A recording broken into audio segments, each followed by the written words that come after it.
So অনেকের ধারণা যে অটিস্টিক বাচ্চা মানেই কান্নাকাটি নর্মাল বিষয়, কান্নাকাটি করবে, যেহেতু তারা কথা বলতে পারে না, প্রকাশ করতে পারে না, তারা কান্না করবেই। সো অনেক অটিস্টিক বাচ্চা দেখা যায় যে দিনের অর্ধেক সময় কান্না করে থাকে, ঘন্টার পর ঘন্টা কান্না করে, এমনকি বাবা মা আর টিচাররা এটা অ্যাকসেপ্টই করে নেয় যে হ্যাঁ, they cannot communicate, they should be cry. So নোরার একসময় এরকম ছিল যে নোরা ঘন্টার পর ঘন্টা কান্নাকাটি করতো, I couldn't figure it out. But এখন আমার যেহেতু আস্তে আস্তে একটু নলেজ হচ্ছে, সেহেতু আমি এখন জানি যে it's not normal. A child should be happy. A child shouldn't be cry all the time. Either he is autistic or not. So কান্নাকাটি যদি বাচ্চা করে, প্রথম যে জিনিসটা আপনাকে ফিগার আউট করতে হবে, আমি আরেকদিনের ভিডিওতে বলেছি যে বাচ্চা কি মেডিকেলি ওয়েল কিনা। কারণ একটা বাচ্চা যদি মেডিকেলি ওয়েল না থাকে, আপনি তার কাছ থেকে হাসি খুশি মনোভাব আশা করতে পারেন না। Because think about it, if you are not well, you should be in pain and you'd be cry. So বাচ্চার ক্ষেত্রেও তাই, যদি বাচ্চা যদি পেইনে থাকে, বাচ্চার যদি শরীরে কোথাও ব্যথা হয়, পেটে ব্যথা হয়, হাতে পায়ে ব্যথা হয়, আনকমফোর্টেবল ফিল হয়, বাচ্চা কান্না করবে। So first make sure that বাচ্চা মেডিকেলি ওয়েল। সো বাচ্চা যেহেতু কথা বলতে পারে না, সেহেতু it's really hard to figure it out বাচ্চা সুস্থ আছে কি না সুস্থ নেই। সো এটার জন্য আমার কিছু টিপস আছে। যেহেতু আমাদের অটিস্টিক বাচ্চাগুলো বলতে পারে না যে আমরা তাদের বডির কোন প্রান্তে ব্যথা আছে কি নেই, সেহেতু প্রথম এই জিনিসটা শেখাতে হলে তাদেরকে বডি পার্ট শেখাতে হবে। আপনি যদি বাচ্চাকে বডি পার্ট শেখান, তাহলে তারা ইন্ডিকেট করতে শিখবে বা পয়েন্ট করতে শিখবে। আইদার তারা ভার্বাল আর নট, তারা দেখাতে পারবে যে ও আমার হাতে ব্যথা, আমার ঠামিতে ব্যথা, আমার পায়ে ব্যথা। আপনার বাচ্চার কোথায় ব্যথা এটা যদি আপনি বুঝতে চান, প্রথমে তাকে বডি পার্ট শেখান। ভেরি বেসিক দিয়ে শুরু করবেন, like head, nose, hands.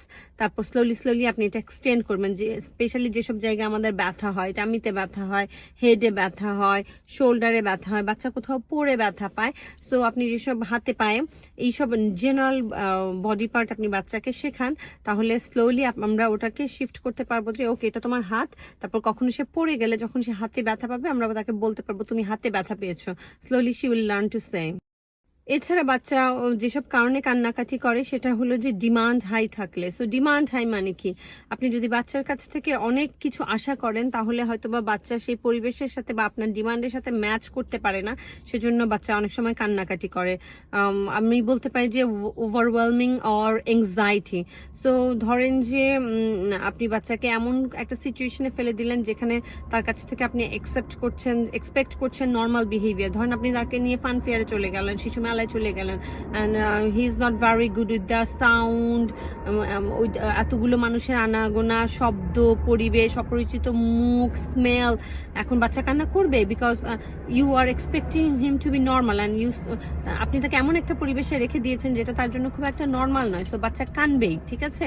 So আপনাকে বুঝতে হবে যে আপনি তার কাছ থেকে যে জিনিসটা আশা করছেন, এটা কি নর্মাল নাকি নর্মাল না। If it's too high for him, then বাচ্চা অবশ্যই কান্না করবে। আবার যদি দেখেন যে আপনি বাচ্চাকে দিয়ে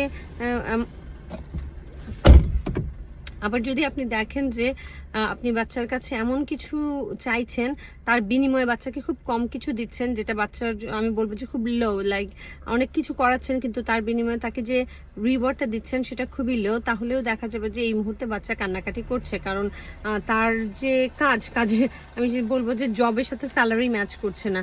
তো সবসময় বিশেষ করে অ্যাট দ্য বিগিনিংয়ে যখন বাচ্চাকে দিয়ে কোনো কাজ করাবেন, তখন সেটার জন্য রিইনফোর্সমেন্ট অনেক হাই রাখবেন, লাইক অল্প কিছু করার পরে তাকে অনেক বেশি কিছু দিবেন। স্লোলি আপনি ডিমান্ড হাই করবেন, রিইনফোর্সার কমাই দিবেন। বাট অ্যাট দ্য বিগিনিং আপনি তাকে অল্প কাজ করাইও অনেক বেশি রিওয়ার্ড দিবেন।